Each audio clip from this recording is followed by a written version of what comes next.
veces he ilustrado esto en distintas ocasiones. Usted y yo pecadores delante de un juez, ¿se recuerda? Hay un juez perfecto, hay un juez, el Dios Padre está como juez. Y usted y yo estamos ahí frente al jurado, hemos sido acusados y estamos delante de un juez. Hay una expresión en México, no sé si existe en otros países, que dice: nadie da un peso por ti. No le importas a nadie, nadie está dispuesto a pagar por ti. Has sido acusado, has sido declarado culpable, estás delante del juez y la pena es la pena de muerte. Pero de pronto abren una puerta y entra Cristo, el cual es el abogado de abogados. Y Él viene y paga una deuda por nosotros y nos da la libertad. No solamente está pagando una deuda por nosotros, bueno, ahí hazle como tú quieras, por lo menos ya te libré de la cárcel. No, Cristo paga una deuda por nosotros y como mirábamos el día de ayer, todavía nos traslada a su reino, ¿verdad que sí? O sea, Él viene como juez y paga nuestra deuda, nos da la libertad, nos saca de esa cárcel y entonces nos traslada al reino de su amado Hijo, nos lleva con Él mismo a los cielos. ¿Qué pasa cuando tú y yo estamos en problemas, en situaciones de esas negras que tú dices, de esta no voy a salir ya? He tenido otras situaciones, pero de esta no salgo. No sé qué hacer. ¿Cómo voy a superar todo esto? Hermanos, ¿a quién tenemos como abogado? A Cristo, el mejor abogado, el abogado de abogados. Y antes de centrarme en la persona de Cristo, porque les dije la semana pasada que hoy todo el sermón está centrado en la persona de Cristo, como siempre debe de ser. Antes de centrarnos en la persona de Cristo como el cumplimiento del tabernáculo, quisiera nada más recordar algunas breves lecciones que habíamos visto estas semanas anteriores. Vimos que más o menos de los capítulos 25 al 30, Dios le está dando instrucciones a Moisés. ¿Se recuerda? Moisés está en una montaña y Dios le está dando instrucciones, de tal manera que Moisés está escuchando la voz de Dios, pero no se nos olvide que Moisés también está recibiendo un tipo de visión. De tal manera que quizá Moisés está viendo en esa visión cómo se debería de mirar el tabernáculo. O sea, está escuchando las instrucciones, pero está viendo una visión. Luego dijimos que de los capítulos más o menos 35, 36, ahora es Moisés literalmente dando esas mismas instrucciones al pueblo. Así que una vez es Dios hablando a Moisés y luego se repite Moisés al pueblo, y en los últimos capítulos ya vemos al pueblo de manera literal construyendo el tabernáculo. Por eso toda esta sección de Éxodo se sintió más rápido, porque es muy repetitiva. También vimos la semana pasada al tabernáculo como la morada de Dios, ¿se recuerda? Dijimos que Dios tiene su morada celestial y luego Él vino y formó al hombre, Él creó el Edén. Pero el hombre pecó en el jardín del Edén, así que después de que el hombre pecó hay una separación entre Dios y los hombres. Luego Dios les pide: constrúyame un tabernáculo, porque ese tabernáculo dijimos que es una recreación del Edén. Él siempre desea habitar entre nosotros. Dios habitaba en medio del Edén, pero el hombre se equivocó. Ahora Dios habita en medio del tabernáculo y después Él ahora habita en nosotros, porque el Espíritu Santo está con nosotros. Y un día, cuando Él venga por nosotros, vamos rumbo a ese tabernáculo que es el cielo, la morada de Dios. Pero también vimos el tabernáculo como la manera correcta de adorar a Dios, la manera correcta de adorar a Dios. Debe de ser algo delicado y con mucha reverencia.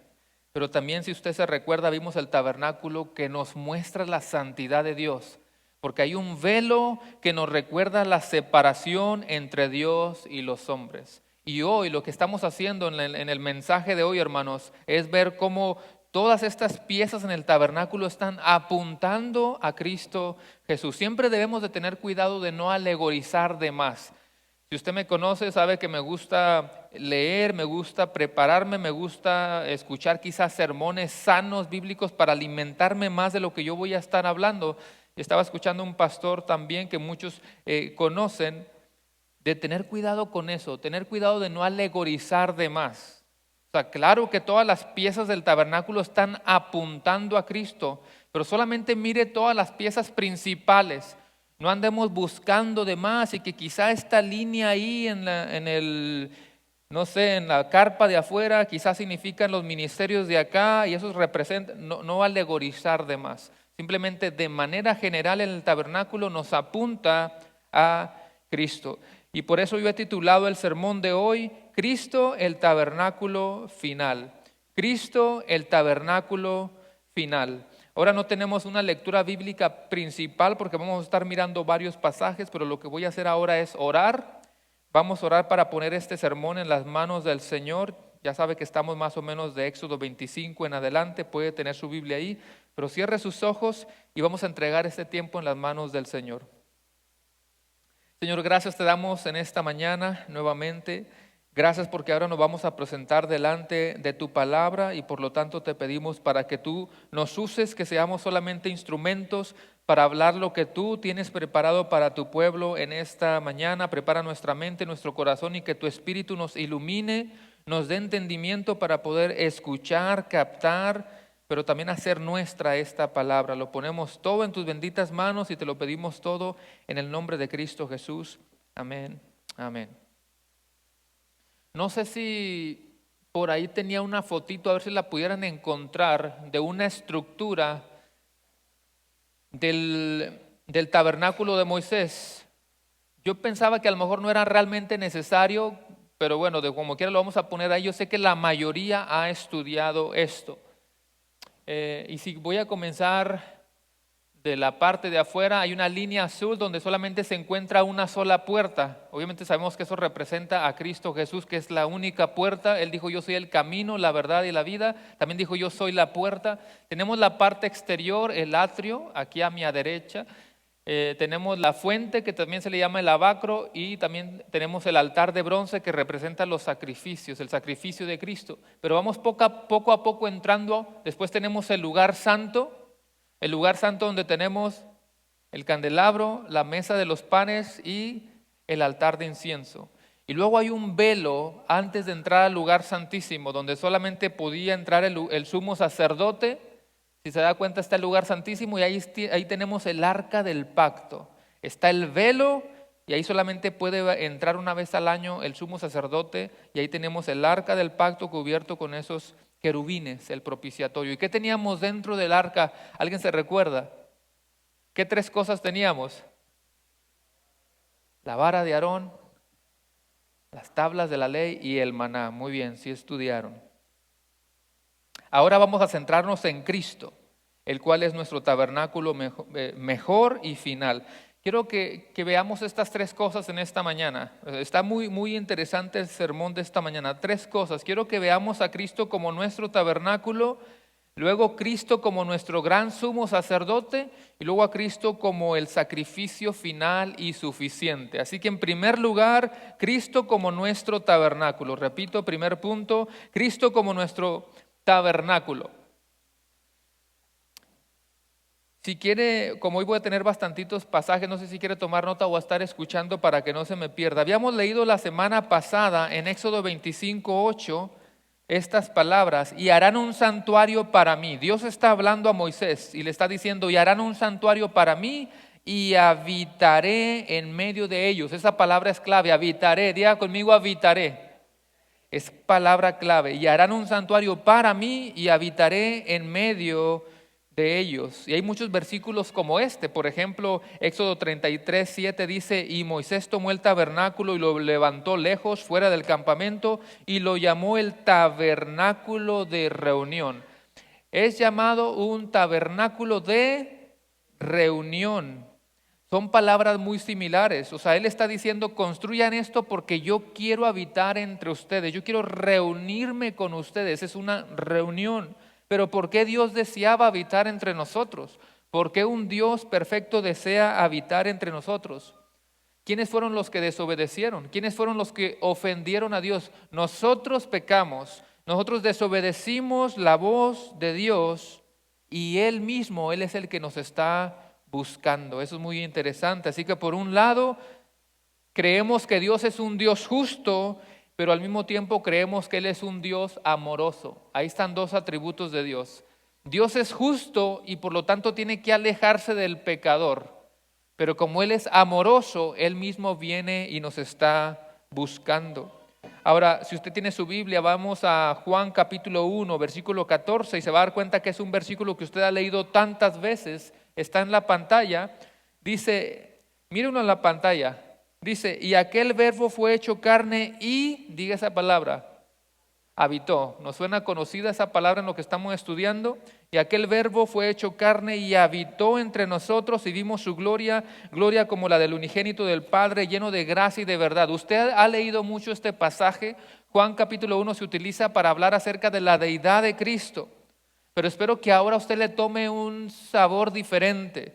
Y aquel verbo fue hecho carne. Es obvio que está hablando de Cristo por el contexto, el logos, la palabra Cristo. El verbo fue hecho carne y habitó. Y cada vez que usted escuche la palabra habitó, se va a acordar del tabernáculo cuando Dios le dijo, construyan un santuario para mí porque yo quiero habitar entre ustedes. ¿Se cumplió esa palabra, sí o no? Por supuesto que se cumplió, porque aquí está diciendo que Cristo, la segunda persona de la Trinidad, se humanó y habitó entre nosotros. Hermanos, yo no sé usted, pero a mí me parece esto sorprendente. Muchos lo hemos leído, quizá lo hemos cantado, quizá lo hemos predicado, quizá lo hemos compartido, lo hemos hablado con otra persona, lo hemos enseñado, lo hemos adoptado, lo hemos creído y al mismo tiempo no significa que sea fácil de entender. No significa que sea fácil de entender, hermanos. El Hijo de Dios, quien también es Dios, el que no fue creado, sino que el que existe desde siempre y para siempre, el autosuficiente, el creador del cielo y de la tierra, el creador del universo, ese Dios glorioso, resulta que en una pequeña ciudad llamada Belén, en un establo maloliente entre los animales, en un pesebre donde se le daba de comer al ganado, ahí nace un bebé. El Hijo de Dios se hizo carne, lo que se conoce como la doctrina de la encarnación. Por eso le digo, nosotros lo creemos, pero nuestra mente humana como que no puede asimilar cómo puede ser que Dios en toda su majestad se haya hecho como uno de nosotros. Y será uno de los misterios hasta que Cristo venga y le preguntamos y entendemos un poquito más. Es maravillosa esta verdad y es tan difícil de creerla o de entenderla que cuando Juan en capítulo 1, él está escribiendo eso, él lo está escribiendo porque en ese tiempo también era muy difícil de entenderlo y la gente estaba diciendo, no puede ser posible que ese bebé sea Dios, no puede ser posible que ese bebé sea lo que nosotros habíamos estado esperando, no puede ser que él sea el Cristo, no puede ser posible que él sea el ungido. Para muchos el cuerpo de Jesús solamente era una apariencia. Para muchos el cuerpo de Cristo solamente era una teofanía. Hemos hablado de esa palabrita en tiempos anteriores, la teofanía. Una teofanía es una representación de Dios en un cuerpo visible. De tal manera que muchos en ese tiempo están diciendo, no puede ser, quizá eso nada más es como un tipo de figura, pero no puede ser posible que Dios esté en este bebé. Hay algo que se le conoce el gnosticismo y los gnósticos decían, quizá Dios existe, pero si existe es imposible que Él se revele y se manifieste. Y como ellos estaban creyendo todo eso, por eso Juan tiene que ser bien directo, por eso Juan tiene que ser bien explícito, bien enfático, práctico y lo dice de una manera bien directa. Y él dice, el verbo se hizo carne. Lo dice habitó. ¿Qué significa la palabra habitó? Significa el que puso su morada, significa acampar.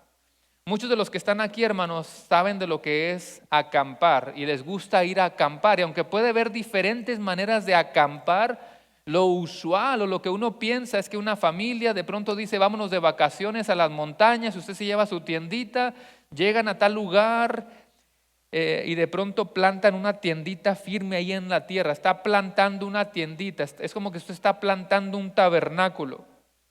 Ahora, la palabra griega para habitó, aquí en Juan 1, la palabra griega para habitó es una palabra bien parecida a la palabra hebrea de tabernáculo. Tiene mucha relación, ¿por qué? Porque lo que Juan nos está tratando de decir, hermanos, en ese versículo que leímos de Juan 1:14, lo que él nos está tratando de decir es que Jesús fijó su morada en nosotros. Así como él un día, Dios, hace muchos años dijo, constrúyame un tabernáculo, ahora con Cristo en la tierra, lo que Juan nos está diciendo es que Cristo plantó su tabernáculo dentro de nosotros. Él plantó su tienda en nosotros. Él hizo morada en nosotros. Él acampó en nosotros. Cristo habitó en nosotros. Es una verdad maravillosa, hermanos. Y yo espero que usted lo lea y ahora lo entienda de una manera diferente. Es una verdad gloriosa que Dios, siendo lo que Él es, Él plantó, acampó aquí adentro de mi corazón. Ahora, de manera literal, obviamente que cuando Juan escribe y el Verbo se hizo carne y habitó entre nosotros, obviamente que de manera literal, sí, Cristo habitó. ¿Por cuántos años estuvo Cristo en la tierra? Por unos 33 años. O sea que de manera literal Juan está diciendo que sí, el Verbo estuvo entre los seres humanos por 33 años. Él estuvo en el planeta Tierra caminando con otras personas por 33 años. Pero obviamente que usted y yo conocemos una verdad más profunda. Realmente nos está diciendo que Cristo mora en nuestros corazones para siempre. Y cuando Él ascendió, no nos abandonó, sino que Él dijo, les enviaré al Espíritu Santo. El Espíritu Santo no solamente está con nosotros, Él está en nosotros hasta que Cristo venga. Así que es una verdad gloriosa. Por eso Pablo dijo en 2 de Corintios 8:9, porque ya conocéis la gracia de nuestro Señor Jesucristo, que por amor a vosotros se hizo pobre siendo rico, para que vosotros con su pobreza fueseis enriquecidos. Y no solamente es que Él se hizo pobre en el sentido de, ay, no traía ni un 5, pobrecito, mira dónde está naciendo, no solamente económicamente, es espiritualmente en el sentido de que Él se hizo humilde para que todo aquel que abrace el Evangelio y crea en Cristo, somos ricos espiritualmente porque tenemos el cielo y tenemos a Cristo y esa es nuestra gloria y nuestra esperanza. Vuelva a Éxodo 25 o solamente escuche nuevamente el versículo 8. Y harán un santuario para mí y habitaré en medio de ellos. ¿Quién está hablando? Dios el Padre está hablando. Dios el Padre está diciendo, háganme un santuario. Así que en Éxodo está hablando el Padre. Pero luego Juan dice, y el Verbo, ¿quién es el Verbo? Cristo. El Verbo se hizo carne y habitó. Una vez más, en el Antiguo Testamento Dios está diciendo, yo voy a habitar. Pero luego Cristo es el que habitó. Pero nosotros creemos que Cristo es Dios. Y lo podemos demostrar fácilmente. Colosenses 2:9 dice, porque en Él habita corporalmente toda la plenitud de la deidad. Repito, Colosenses 2:9, porque en Él habita corporalmente toda la plenitud de la deidad. Otro de esos versículos que lo creemos, lo atesoramos, pero humanamente es muy grande para nuestra capacidad humana. Está diciendo que en Él, ¿quién es Él? Cristo. Habita corporalmente en su ser, en su cuerpo, toda la plenitud, toda la deidad, toda la divinidad de Dios Padre. Nos está diciendo que Cristo tiene todos los atributos de Dios. Nos está diciendo que Cristo tiene el carácter de Dios. Lo que Cristo es, Dios es, porque es uno solo. Por eso Cristo dijo, el que me ha visto a mí, ha visto al Padre. Mateo 1:23 lo leemos en estas fechas. Muy conocido, he aquí una virgen concebirá y dará a luz un hijo y le pondrá por nombre Emmanuel, que traducido es Dios con nosotros. ¿Y de quién está hablando? De Cristo. Una vez más, en Éxodo Dios dijo, habitaré entre ustedes. Y luego Juan está diciendo, Cristo habitó entre nosotros. Por eso creemos que Cristo es la imagen del Dios invisible. Dice 1 Timoteo 3:16, e indiscutiblemente grande es este misterio de la piedad, que hasta el día de hoy sigue siendo un misterio, que Dios fue manifestado en carne, justificado en el Espíritu, visto de los ángeles, predicado a los gentiles, creído en el mundo, recibido arriba en gloria. Así que la primera cosa que quería mostrarles es que Cristo es nuestro tabernáculo, porque Cristo vino y Él ya plantó su morada aquí en nuestro corazón. Cristo debe de vivir, Cristo debe de reinar en nuestro corazón. De hecho, cuando usted se convierte a Cristo, usted le está diciendo, yo no quiero reinar, yo quiero que tú reines. Yo no hago la voluntad de mi corazón, yo quiero que tú estés gobernando todo mi ser, toda mi vida, todo mi corazón. Ahora, en segundo lugar, quiero que veamos Cristo como nuestro gran sumo sacerdote. Si alguien toma nota, ese es el segundo punto. Cristo como nuestro gran sumo sacerdote. Vamos a hablar un poquito acerca de la palabra sacerdote, pero vamos a llevarla paso a paso. Primero veamos el trabajo de los sacerdotes allá en el tabernáculo, luego los sacerdotes en el tiempo de Cristo y luego a Cristo como nuestro sacerdote. Así que primero, ¿cuál era la labor del sumo sacerdote en el tabernáculo? Yo sé que muchos de ustedes lo saben. Estaban los sacerdotes que tenían unas labores en el lugar santo, pero luego teníamos al sumo sacerdote, que era el único que podía entrar en el lugar santísimo. Escuchen este resumen para recordarnos cuál era la obra, la tarea de los sacerdotes. Era la persona asignada para las labores, los sacrificios dentro del tabernáculo, que por cierto eran personas santificadas por Dios. Éxodo 29, hermanos, no lo vamos a leer, pero Éxodo 29, 42 al 46 nos dice que fue Dios el que santificó a Aarón. ¿Quién fue Aarón? El primer sumo sacerdote. Y obviamente que después de Aarón vienen muchos otros sumos sacerdotes a lo largo de la historia, pero fue Dios el que santificó a Aarón para ser el primer sumo sacerdote. Esto no es un juego. No es un juego, Dios es el que los está escogiendo, el que los está asignando para estas tareas. Esta persona tenía que entrar en el lugar santísimo, ofrecer sacrificios y rociar la sangre sobre el propiciatorio, el arca del pacto. Esto lo hacía una vez al año, lo que se conoce como el día de la expiación, el Yom Kippur. De esta manera los pecados del pueblo eran removidos temporalmente por un año. Palabras claves, removidos temporalmente por un año. Lo tenía que hacer primero por su familia y luego por todo el pueblo. Era un trabajo tan delicado porque dijimos que representa la santidad perfecta de Dios y merece toda reverencia. Por eso los sacerdotes, ¿se recuerda que en su vestimenta qué tenían en la parte de abajo? ¿Cómo se le llama eso? Siempre se me olvida. Cascabel o tiene otra campanita, no sé, que hacían un tipo de ruido, ¿verdad? Y entraban y hacían ruido. Y la gente de afuera del pueblo, cuando dejaba de escuchar el ruidito de las campanitas, ¿qué significaba? Se lo cargó el payaso. Ya se había muerto. Algo hizo, no estaba bien con Dios, pecó y caía muerto. Así que lo tenían que estirar con unas cuerdas para sacarlo de ahí. Y siempre va a haber la gente que dice: qué exagerado es Dios, porque no entendemos todavía con nuestra mente humana, ahí es nuestra mente humana hablando. No hemos entendido la santidad de Dios. Nada más para que se dé una idea, escuche 1 Samuel 6:19. Entonces Dios hizo morir a los hombres de Bet-Semes porque habían mirado dentro del arca de Jehová. Hizo morir del pueblo a 50,070 hombres y lloró el pueblo porque Jehová lo había herido con tan gran mortandad. ¿Qué había antes de llegar al lugar santísimo? Un velo. Hubo unos curiosos que se metieron a ver, no sé si eran latinos, mexicanos, pero les gustaba el chisme, cómo se mirará el arca, y abrieron donde no les tocaba, cayeron muertos.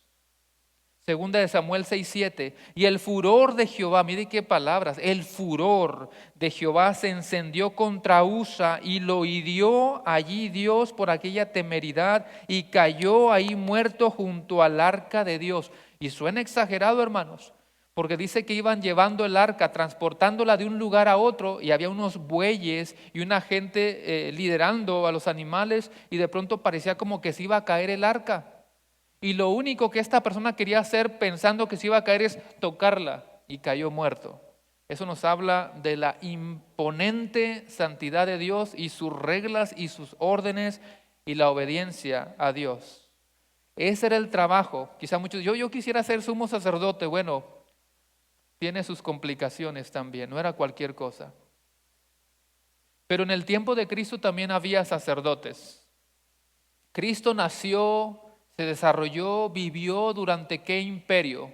¿Cuál era el imperio poderoso en ese momento? El imperio romano. Así que está el imperio romano, pero obviamente el templo existe. Obviamente que el templo está funcionando, tiene sus sacerdotes haciendo sus funciones. De hecho, el sumo sacerdote en el tiempo de Cristo era Caifás. Quizá lo han visto en alguna serie, alguna película.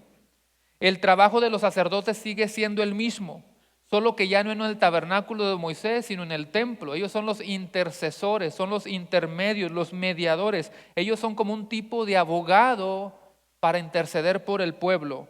Ahora piensa en esto. Después de la caída del hombre, ha habido muchas personas que tipifican eso. Usted se puede recordar, perdón, no sé si dije antes, pero es después de la caída del hombre. Hay muchas personas que están tipificando a Cristo. En este momento usted puede recordar algunos, como quizá David, como quizá Moisés, ¿verdad? Que Moisés es un tipo de Cristo, es un intermedio, un mediador. Están apuntando a Cristo, pero obviamente que Cristo es el único ser perfecto que cumple todo el Antiguo Testamento. Cuando Jesucristo fue bautizado, eso es algo muy interesante y quiero que preste toda atención. Cuando Jesucristo fue bautizado por Juan, Él se está preparando para comenzar su ministerio. Por eso se está bautizando Cristo, porque se está preparando para comenzar su ministerio.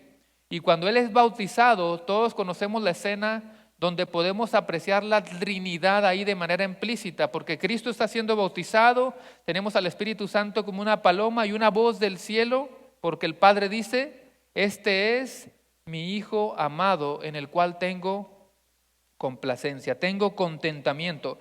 Y esa frase, hermanos, tiene algo muy especial. Por lo que el Padre está expresando ahí, este es mi Hijo amado en el cual me siento complacido, son frases que están afirmando a Cristo como el sumo sacerdote, porque había muchos otros abogados en el Antiguo Testamento que habían dicho esas frases. Yo tengo una fotito, no sé si la van a poder encontrar por ahí, donde muestra esta frase del bautismo de Cristo y ayuda un poquito a entender lo que estoy tratando de decir.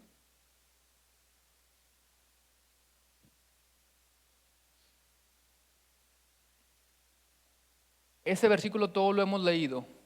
Este es mi Hijo amado en el cual tengo contentamiento. Mi Hijo amado, contentamiento. En el Salmo 2:7 el salmista dijo, ciertamente anunciaré el decreto del Señor que me dijo, mi hijo eres tú, yo te he engendrado hoy. David está diciendo, Dios me dijo esto a mí, Dios me llamó mi hijo. En Génesis 22:2 dice, y Dios dijo, toma ahora a tu hijo, tu único a quien amas. Usted sabe de qué estamos hablando, ¿verdad? A Isaac, y ve a la tierra de Moría y ofrécelo ahí en holocausto sobre uno de los montes que yo te diré. Y después en Isaías capítulo 42, versículo 1, he aquí mi siervo, a quien yo sostengo, mi escogido, en quien mi alma se complace. He puesto mi espíritu sobre él, él traerá justicia a las naciones. Hay muchos tipos de Cristo, hay muchas figuras de abogados, de sacerdotes en el Antiguo Testamento. De tal manera que cuando el Padre está diciendo, este es mi Hijo amado en el cual tengo contentamiento, no solamente se trata, hermanos, del comienzo del ministerio de Cristo, también se trata de una afirmación de Cristo como el gran sumo sacerdote. Por lo tanto, estamos diciendo, hermanos, que ese bautismo de Cristo nos está mostrando, ya dijimos, el comienzo del ministerio de Cristo, pero también nos está mostrando la afirmación de Cristo como el sumo sacerdote, y por eso Cristo ahora va a comenzar a hacer milagros, Cristo va a comenzar a hacer señales, Cristo va a comenzar a sanar enfermos. Esto es muy interesante, porque ahora Cristo está sanando a leprosos que antes no tenían acceso al templo. Acuérdense que los leprosos eran como puestos muy lejos de la sociedad, pero al Cristo sanar a los leprosos, o los cojos que ahora pueden caminar, ahora pueden entrar tranquilamente al templo. Y muchos se podían maravillar porque odiaban en cierta manera, los tenían como perros, como basura a los leprosos. Pero ahora Cristo, que ya está actuando como un sumo sacerdote, está sanando a los leprosos y ahora ellos tienen un acceso al templo. Todo esto, hermanos, una vez más está mostrando a Cristo como el sumo sacerdote. Pero esto va a causar muchos problemas. ¿Por qué? porque ya había sacerdotes y sumos sacerdotes en el templo, en el tiempo de Cristo. Así que estos sacerdotes están preguntando, ¿y este de dónde salió? ¿Este quién es?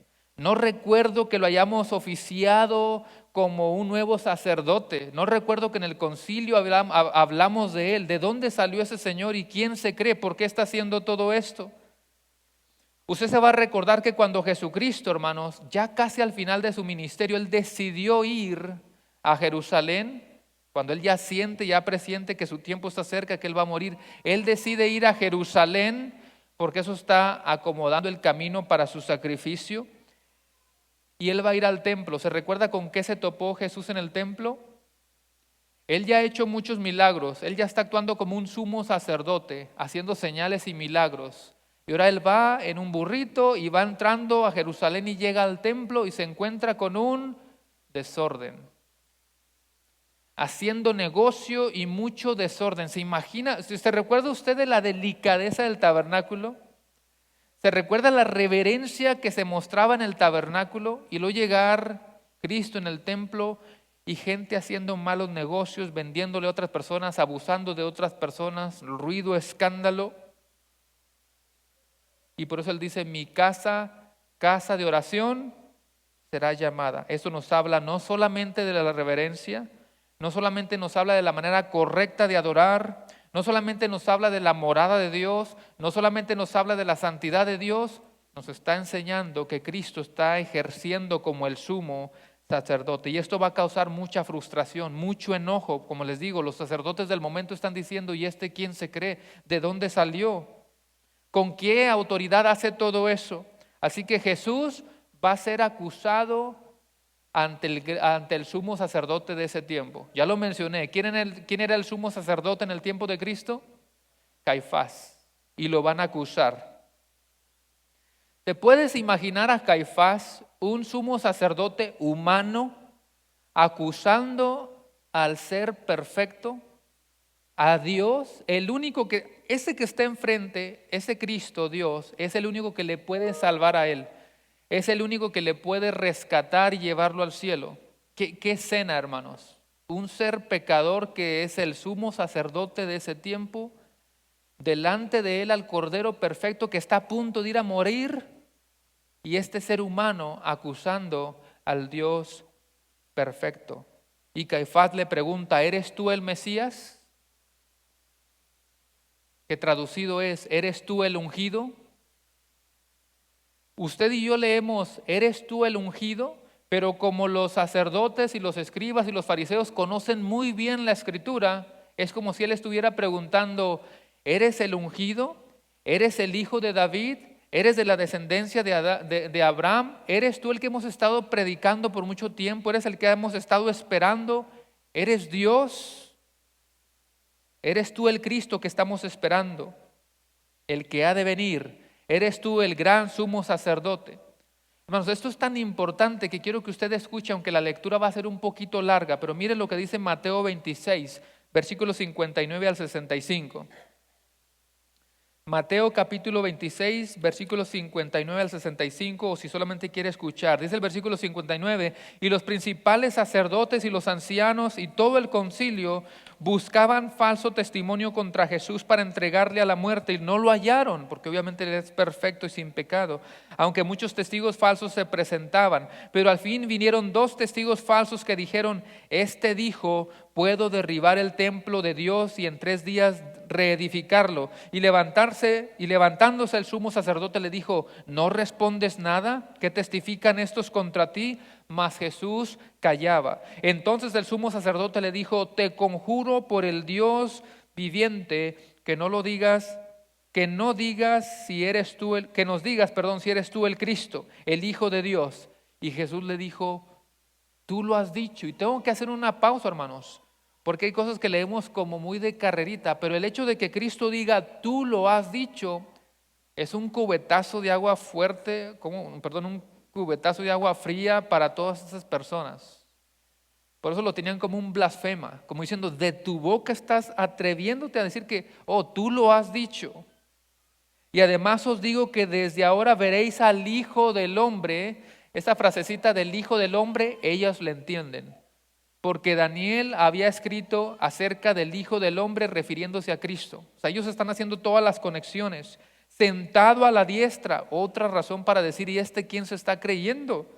Del poder de Dios y viniendo de las nubes del cielo. Entonces tú estás diciendo que tú eres el que va a venir. Entonces el sumo sacerdote rasgó sus vestiduras diciendo, has blasfemado. ¿Qué más necesidad tenemos de testigos? He aquí, ahora mismo habéis oído su blasfemia. Ahora sí, todos vayan a Hebreos. Hebreos capítulo 4. Si usted no lo sabía, hermanos, el libro de Hebreos pareciera como un tipo de complemento al libro de Éxodo. Yo siempre recomiendo que si usted va a leer el libro de Éxodo, lea también la carta de los Hebreos. Están muy conectadas y pareciera como si Hebreos fuera la explicación del libro de Éxodo. Mire lo que dice Hebreos capítulo 4, versículo 14. No sé si alcanzan a ver la letra, pero lo pudiéramos leer todos juntos para que se me despierten. Hebreos 4, 14 dice, por tanto, teniendo un gran pontífice que penetró los cielos, Jesús el Hijo de Dios, retengamos nuestra profesión. Bueno, en la Reina Valera, que quizá usted lo conoce más, dice, por tanto, teniendo un gran sumo sacerdote que traspasó los cielos, Jesús el Hijo de Dios, retengamos nuestra profesión. Nuestra profesión. La palabra hebrea, hermanos, que se traduce para sumo, significa uno más grande, uno superior. Si usted se recuerda, en el tabernáculo de Moisés dijimos que estaban los sacerdotes y luego uno de rango mayor que era el sumo sacerdote. En el tiempo de Cristo estaban los sacerdotes, pero luego estaba el sumo sacerdote. Pero aquí está diciendo, por tanto, teniendo un gran sumo sacerdote. Doble énfasis. Si lo está mirando, hay un doble énfasis ahí. Una vez más, siempre tenemos que tratar de entender cómo esta palabra la recibían ellos en ese tiempo. ¿Cómo se llama ese libro? Hebreos. O sea, el autor está escribiendo a la gente hebrea. Y en ese tiempo, hermanos, los hebreos estaban siendo atacados con muchas enseñanzas, lo que ya hemos hablado muchas veces de las raíces hebreas, de los judaizantes. En ese momento estaban a todo lo que da. Muchos de ellos decían, no, es que tú tienes que seguir la ley de Moisés, tienes que festejar estas fiestas todavía, tienes que hablar de esta manera, tienes que hacer estas costumbres, vestirte de esta manera. Y por eso el autor de Hebreos está diciendo, hey, ya no estamos en ese tiempo, ahora tenemos un gran sumo sacerdote y ese es Cristo Jesús.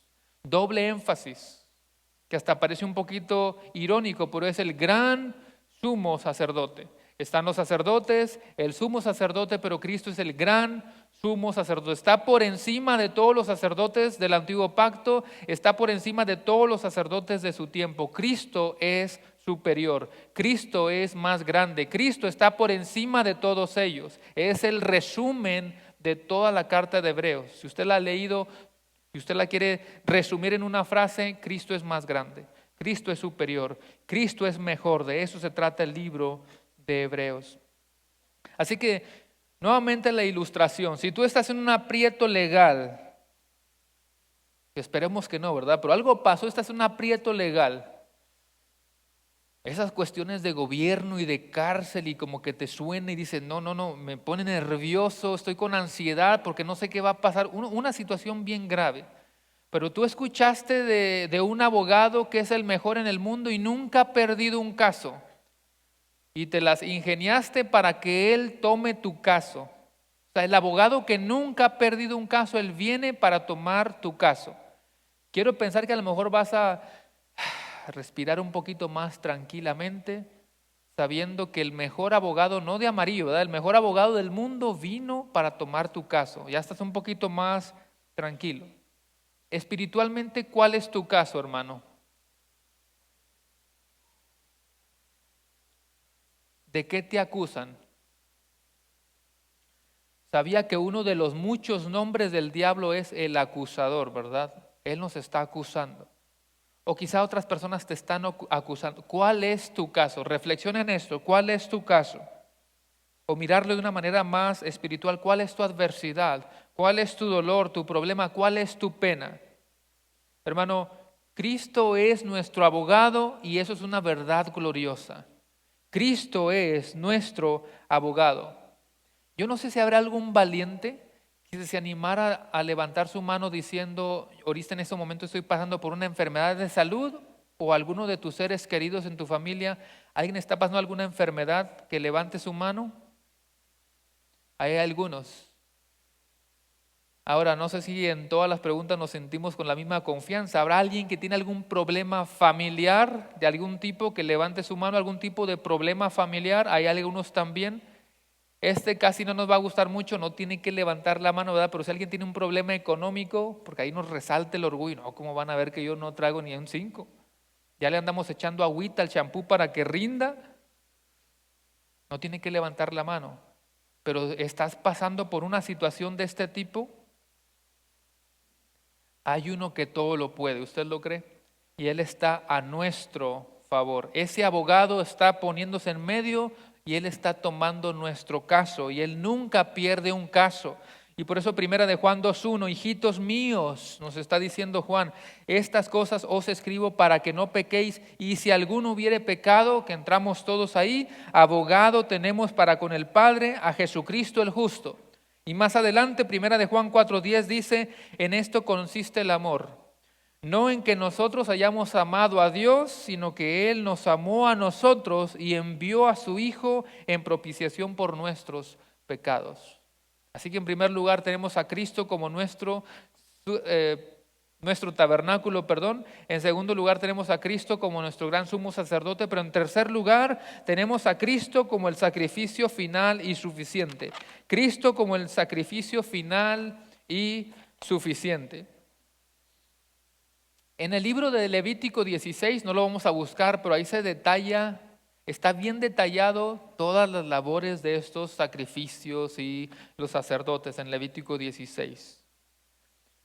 Ya le mencioné más o menos ahí brevemente, pero nuevamente digo que este sacerdote tenía que hacer sacrificios por su familia y luego por el pueblo.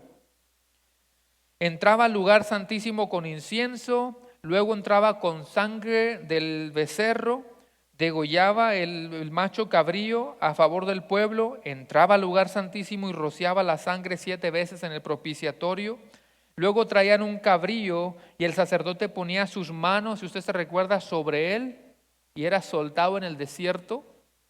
Y ese cabrío ya no regresaba más. Así que estamos viendo dos escenas, si usted le puso atención. Había un tipo de cabrío que lo tenían que degollar y rociar esa sangre dentro del arca del pacto. Pero había otro cabrío donde el sacerdote solamente ponía sus manos sobre él, como diciendo, vamos a imponer todos nuestros pecados aquí en este cordero inocente. Así que él lo lanzaban al desierto y se perdía.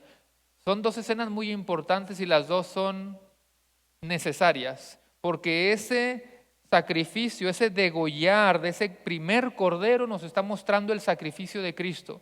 Y el segundo, el que echan al desierto, nos está enseñando el efecto de ese primer sacrificio. ¿Sí me está entendiendo? O sea, primero lo van a degollar, es el sacrificio de Cristo, pero ¿qué efecto tiene eso? Bueno, eso lo vemos en el siguiente cabrío que era lanzado al desierto para que los pecados no fueran recordados más. Es lo que Cristo ha hecho. Hay un sacrificio de Cristo y ¿cuál es el resultado? Que Él no se acordará más de nuestros pecados. Él ha perdonado todos nuestros pecados. Y hermanos, hay mucha controversia en esto. Hay mucha controversia, está dando vueltas en todo el mundo porque siempre hay detalles de personas pensando que a lo mejor hay algo que tú puedes hacer para perder tu salvación, como si la sangre de Cristo solamente alcanzó hasta el 2024, como si el sacrificio de Cristo solamente alcanzó para ciertos pecados. El sacrificio de Cristo fue único y suficiente y perdona todos nuestros pecados. ¿Por qué era necesario esto? ¿Por qué era necesario todo esto? Yo dije el día de ayer en el evento navideño que quizá muchos pudieran decir, ¿y yo qué hice? Yo en qué pequé, qué error hice. Yo hago buenas obras. No me metan en ese círculo. ¿Qué hice yo? Aquí tenemos que recordar un poquito de la palabra propiciar. Propiciar significa aplacar la ira de una persona ofendida. Hemos ofendido a Dios.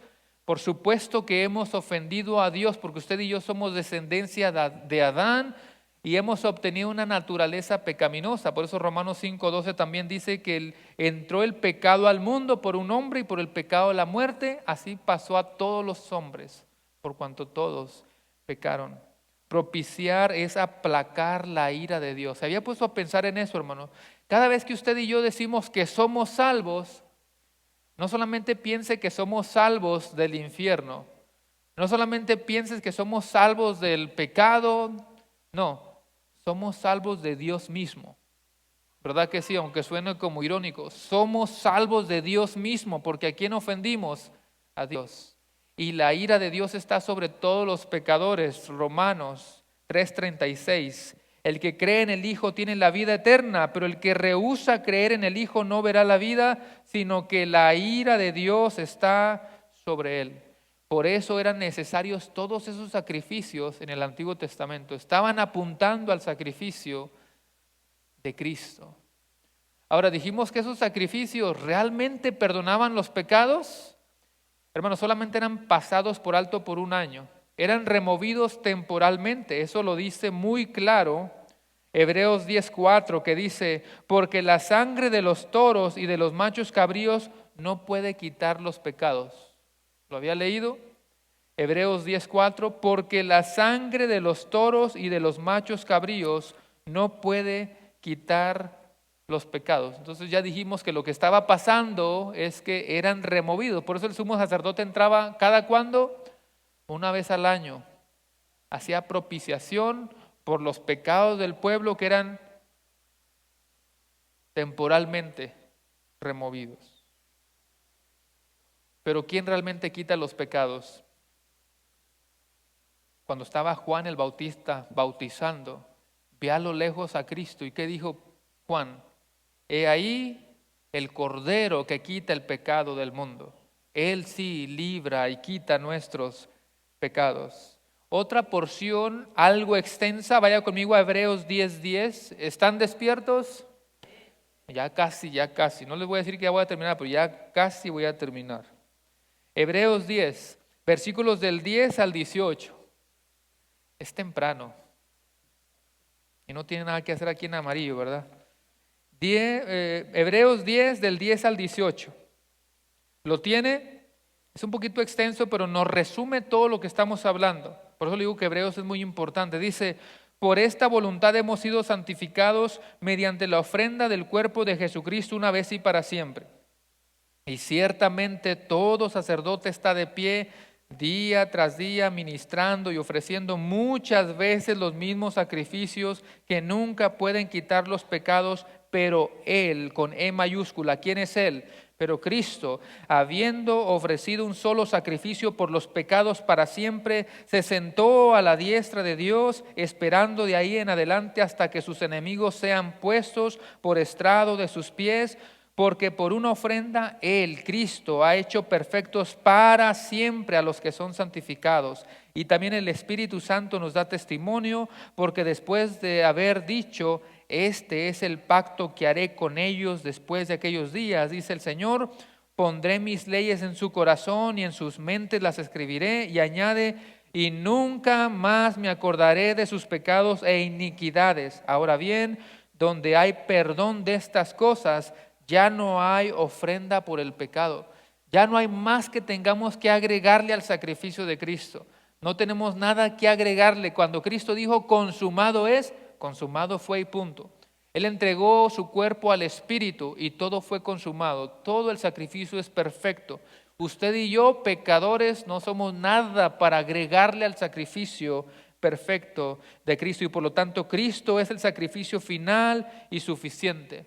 Cuando Cristo murió en la cruz, sabemos que el velo se rasgó. El velo se rasgó. Habíamos dicho, no sé si la semana pasada o hace 2 semanas, de ese velo que estaba, ¿verdad?, en el lugar, entre el lugar santo y el lugar santísimo, que nos recuerda la separación que hay entre Dios y los hombres. Pero luego Mateo 27:50 dice: mas Jesús, habiendo otra vez clamado a gran voz, entregó el Espíritu. Y aquí que el velo del templo se rasgó en 2, de arriba abajo, no de abajo para arriba, no, Nosotros no buscamos a Dios, no hay nadie que busque a Dios. Él es el que está proveyendo y buscando al hombre. Y la tierra tembló y las rocas se partieron. Hermanos, la obra de Cristo satisfizo la ira de Dios. Tiene que pensar en la ira de Dios también. Cristo muriendo en la cruz está satisfaciendo la ira de Dios. Ahora toda la ira de Dios que tenía que haber estado sobre nosotros, ¿quién se puso en medio ahí? Cristo está sosteniendo toda la ira de Dios. ¿No es motivo suficiente para ser agradecidos, hermanos? Toda la ira que usted y yo merecemos está siendo sostenida por el sumo sacerdote, el Cordero perfecto, que está en medio de Dios y los hombres. Él está cargando toda esa ira. Por eso usted y yo podemos hoy tranquilamente vivir la vida, quizá con problemas, pero nuestra gloria y nuestra esperanza está en Cristo. Él es el que está en medio sosteniéndolo todo. Voy a concluir con esto. Si tú ya eres un hijo de Dios, pero aquí estás este domingo con alguna necesidad que quizá todos tenemos, alguna adversidad de las que ya hemos mencionado, quizá usted levantó su mano. Quiero que tú salgas de esa puerta recordándote que tenemos en nosotros aquel que ya fijó su tabernáculo.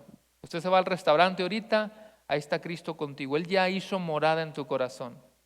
Pero también Él está intercediendo por ti en cada situación y al mismo tiempo recuerda a Cristo como el sacrificio perfecto. Por eso nadie más que Cristo, el único que es verdaderamente hombre, verdaderamente Dios, es el único que nos entiende, el que ya pasó por las mismas pruebas. Él puede entendernos y el mejor abogado está a nuestro favor. Y por eso Hebreos 4:16, que usted lo conoce, dice: acerquémonos pues confiadamente. Así como cuando tú de niño te recuerdas que podías ir con toda confianza con tu padre porque era tu papá y era la confianza que tú le tenías, acerquémonos confiadamente al trono de la gracia para alcanzar misericordia y hallar gracia para el oportuno socorro. Él quiere derramar su misericordia sobre tu vida y sobre tu familia. Él sigue derramando de su gracia sobre ti, sobre tu familia, pero tienes que acercarte confiadamente. Qué gloriosa verdad, yo sé que usted lo sabe, pero se ha roto, se ha rasgado ese velo. Ahora por Cristo usted y yo podemos acercarnos confiadamente. La presencia de Dios está en este lugar, hermanos. Podemos acercarnos al Padre con toda confianza. Pero si alguien está aquí en este lugar, quizá por primera vez, alguien se conectó por ahí, está viendo esta enseñanza, alguien que no ha hecho una profesión, alguien que no está en Cristo, tú necesitas escuchar esta verdad también. El sumo sacerdote del tabernáculo representaba el único camino de salvación. Pero ¿quién es nuestro sumo sacerdote, nuestro gran sumo sacerdote ahora? Cristo. Cristo también nos está mostrando el único camino de salvación. Quiero que se pongan de pie y si todavía me pueden colocar ese versículo ahí, quiero que lo leamos todos porque es impresionante este versículo. Es el, ¿cómo dice la frase? Para cerrar con broche de oro. Es glorioso este versículo. Leámonos todos juntos. Dice: la cual tenemos como segura y firme ancla del alma y que penetra hasta dentro del velo, donde Jesús entró por nosotros como precursor, hecho sumo sacerdote para siempre según el orden de Melquisedec. Creo que escuché como 5 o 6 hablando. Otra vez, dice: la cual tenemos como segura y firme ancla del alma y que penetra hasta dentro del velo, donde Jesús entró por nosotros como precursor, hecho sumo sacerdote para siempre según el orden de Melquisedec. Es uno de esos versículos que tiene un tesoro. No sé si alguien lo captó. ¿Sí? ¿Qué tesoro? Jesús entró por nosotros como precursor. ¿Qué significa la palabra precursor? Alguien que va primero. ¿Te recuerda algo en la Escritura esta palabrita de precursor? ¿Quién vino como un precursor de Cristo? Juan el Bautista. ¿Y qué se refiere a esa palabra? Que alguien vino primero para darle paso al otro. Con esa verdad, ¿puede entender lo que significa esto? ¿A dónde vamos? Al último tabernáculo, que es el cielo con Cristo Jesús. Y aquí está diciendo que Jesús entró por nosotros como precursor. ¿Lo está entendiendo? Cristo entró primero y luego íbamos nosotros después. Él entró como precursor para mostrarnos el camino y ahí vamos todos después de Él a ese mismo lugar santísimo, la presencia de Dios, la morada de Dios. Cierre sus ojos. Cristo dijo por eso: y si me fuere y os preparare lugar, vendré otra vez y os tomaré a sí mismo, para que donde yo estoy, vosotros también estéis. Cristo ya está en el cielo como precursor, como gran sumo sacerdote, pero después viene toda la iglesia, toda la novia viene después de Él para entrar al cielo, donde simplemente Él entró primero, pero seguramente vamos nosotros también. Señor, gracias por tu palabra. Gracias por estas verdades que podemos leer en tu bendita palabra. Gracias por recordarnos que Cristo es el cumplimiento del antiguo pacto. Gracias por recordarnos que Cristo es el cumplimiento de ese tabernáculo. Gracias por recordarnos que Cristo mora en nuestros corazones y que esa verdad la podamos vivir, que de ahora en adelante, cuando estamos delante del problema, podemos recordarnos: yo no estoy solo, Cristo mora en mi corazón. Gracias porque tú nos has recordado a través de tu palabra que tú eres nuestro gran sumo sacerdote. Y cuando somos acusados por un problema, podamos recordarnos que ahí viene un abogado, el que nunca pierde un caso, y que Él intercede por nosotros y nos muestra y nos declara justos delante del Padre. Y gracias por recordarnos que Cristo, cuando dijo consumado es, y ese velo se ha rasgado, Él es el único sacrificio final y suficiente.